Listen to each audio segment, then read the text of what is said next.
It is extraordinary. I don't want to keep going on about this, but it is extraordinary that Fujitsu has continued to receive government contracts of 1.6 billion, 3.3 billion since Sunak has actually been in power. It's quite, it's quite remarkable. Since Sunak was chancellor,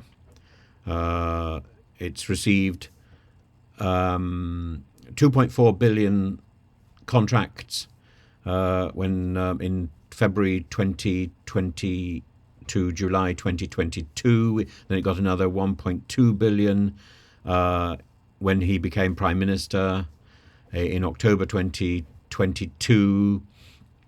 And did Rishi Sunak personally sign off these contracts? And so how can, for example, one minister be saying today that Fujitsu may have to dig into its pockets to pay some of the compensation which is due to the victims, and yet at the same time know that the government is continuing to give contracts to Fujitsu, which is responsible for this Horizon mess?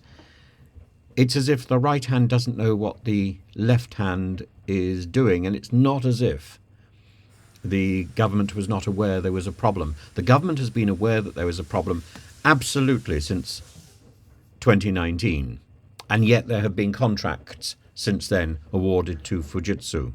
The government should have been aware that there's been a problem since, I would say, certainly 2003, maybe a little bit after that, but certainly by 2003 it should have been aware that there was an issue that may have been in the process of being covering up. But then why would the government be still awarding contracts to Fujitsu that was responsible for this mess in the first place? This is not just about the cover up by the post office. This is also about the failure of Fujitsu itself to be honest about the bugs and the problems with the software. Maybe it was being honest. Maybe it was all part of the post office's malevolence. But I suspect it's a mixture of both post office cover up and Fujitsu incompetence. And I don't see why our government is rewarding incompetence.